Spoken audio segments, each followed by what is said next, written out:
नमस्कार. आज आपण करणार आहेत कच्च्या कैरीचा अशा दोन प्रकारचे सरबत करणार आहेत. कोणत्याही केमिकल न वापरता झटकीपट तयार होणारे करणार आहेत. 1-2 मिनिटासाठी तयार होते आणि ते 2 दिवसच राहते फक्त फ्रीजमध्ये. दुसरा सरबत आहे ते 1 ते 2 महिन्यासाठी फ्रीजमध्ये ठेवून तुम्ही कधी पिऊ वाटलं पिऊ शकता. तर रेसिपीला सुरुवात करू. ही अर्धी वाटी कैरी घेतली, त्याला स्वच्छ धुवून ते साल काढून तुकडे करून घेतलेले आहेत. आणि 1 वाटी पुदिना घ्यायचा. पुदिना पण धुवून पाणी तुळून घ्यायचं. त्यातलं 1 छोटा चमचा काळं मीठ टाकायचं आणि 4 काळी मिरी टाकलेली आहेत. त्यामध्ये 1 छोटा चमचा बडीशोप टाकायची. हिरवी बडीशोप आहे कच्ची. बडीशोप टाकल्यामुळे थंड येते. त्यामध्ये 1 छोटा चमचा भाजलेला जिरा पाव टाकायची. 4 चमचे साखर टाकणार आहे. हे पोह्याचे चमचे घेतलेले आहे, ते आपल्या आवडीप्रमाणे साखर कमी जास्त करू शकतात. आणि त्यामध्ये थोडंसं पाणी टाकायचं आणि मिक्सरमधून असं बारीक वाटून घेणार आहे. पाहू शकते मिक्सरमधून चांगलं असं बारीक वाटून घेतलेलं आहे. आला त्या चाळणीनं चाळून घेणार आहे, कारण त्यामध्ये बडीशोप टाकलेली. बडीशोप असं पटकन वाटली जात नाही आणि थोडंफार काय राहिलं असतं तर ती पण निघून जातं आहे. त्यामुळे असं मिक्सरच्या भांड्यामध्ये थोडं पाणी टाकून घ्यायचं आणि सगळं चाळणीनं चाळून घ्यायचं. हे चांगली बारीक वाटून झालेलं आहे.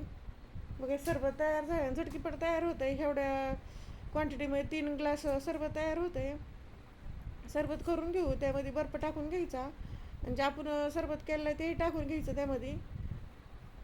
आणि थंड पाणी टाकायचं. थंड पाणी टाकून चांगलं चमच्याने मिक्स करून घेणार आहे इथं.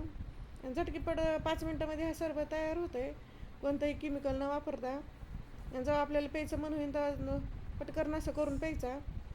त्यावरती पुदिन्याचा पत्ता ठेवून घ्यायचा. 2 मिनटामध्ये सरबत तयार झालं आहे. आता आपण दुसऱ्या प्रकारचं एक सरबत करून घेऊ.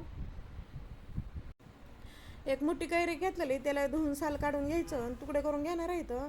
आणि 2 वाट्या पुदिना घेतला आहे, फ्रेश ताजा पुदिना घ्यायचा आणि त्याला स्वच्छ धुवून पाणी तुळून घ्यायचं. ही कैरी टाकून घेतली की त्यामध्ये पुदिना टाकून घेणार आहेत. हे पुदिना असं भरपूर जरी वाटत असतं तर वाटल्यावर असं कमी होती क्वांटिटी त्याची. मिक्सरमधून असं टाकून घेणार आहेत आणि सगळे मसाले आपण यामध्ये टाकून घेणार आहे. वरनं काही टाकणार आहेत. मोठे 2 चमचे भाजलेली जिरा पावडर टाकायची आणि मोठे 2 चमचे बडीशोप टाकणार आहे. कच्ची बडीशोप आहे, बडीशोप टाकल्यामुळे थंडावत येतं सरबतला. 1 छोटा चमचा काळी मिरी टाकणार आहेत आणि 1 मोठा चमचा काळं मीठ टाकायचं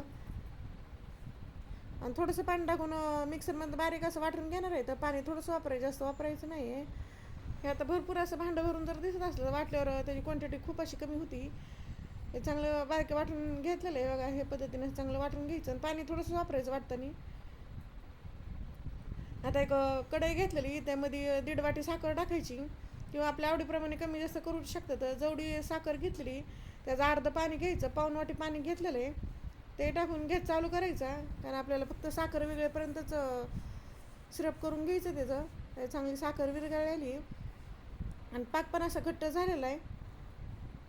त्यामध्ये पुदिना आणि जी कैरी वाटून घेतली होती ती टाकून घ्यायचं, कारण आपण सगळे मसाले पुदिना आणि कैरी वाटणी टाकलेले आहे. त्यामुळे आता वरनं कोणताही मसाला टाकायची गरज नाही आहे. ते टाकून घेतलं की मिडियम गॅस ठेवायचा आणि मिडियम गॅसवरती ही सगळं शिजून घेणार आहे. 5 ते 6 मिनटामध्ये सगळं चांगलं शिजतं आहे आणि असं घट्ट होईपर्यंत शिजून घ्यायचं, म्हणजे सगळं चांगलं कैरी पुदिना सगळे मसाले चांगले शिजून निघतात. सगळं शिजून झालं आहे ना. आता घट्ट असं झालेलं आहे सरबत हे. आता गॅस बंद करून घ्यायचा आणि थंड झालेलं आहे. थंड झालं की चाळणीनं चाळून घेणार आहे. लय अशी बारीक पण हॉलाची चाळणी घ्यायची, लय मोठी पण घ्यायची नाही, अशी थोडीशी हलकीशी मोठी घ्यायची आणि त्यामध्ये टाकून चमच्याने हलवून सगळं असं चाळून घ्यायचं. त्यामध्ये बडीशोप टाकली, ती बडीशोप पटकन अशी वाटली जात नाही. ते थोडंसं राहिलेलं आहे त्याला अजून एकदा मिक्सरमधून टाकून वाटून घ्यायचं, चाळून घ्यायचं चाळणीनं. की सरबत तयार झालं आहे आणि हे तुम्ही काचेच्या बाटलीमध्ये ठेवून 1 ते 2 महिन्यासाठी फ्रीजमध्ये ठेवून पिऊ शकता, जेव्हा आपल्याला पिऊ वाटेल तेव्हा. 1 ग्लास घेतलेला आहे, ग्लासमध्ये मोठे 2 किंवा 3 चमचे सरबत टाकून घ्यायचा आणि त्यामध्ये बर्फाचे तुकडे टाकायचे आणि थंड पाणी ओतणार आहे. खूप छान असं चवीला सरबत होतं आहे. पण आपण जे पहिलं सरबत केला होता त्यामध्ये कलर बघा कसा हिरवागार कलर आला आहे आणि आपल्याला सगळं शिजून घेतलेलं आहे, त्यामुळे थोडासा काळपट असा आलेला आहे. पण दोन्ही एकदम असे चवीला सरबत वेगळे लागते. तर हे सगळं मिक्स करून झालं की त्यावरती पुदिन्याचा पत्ता एक ठेवून घ्यायचा. झटकीपट असं पोटाला थंड देणारा कैरी पुदिन्याचं सरबत तयार झालं आहे. ही माझी रेसिपी कशी वाटली कमेंटमध्ये नक्की सांगा. लाईक करा, शेअर करा आणि चॅनल सबस्क्राईब करा आणि बेल आयकॉन दाबायला विसरू नका.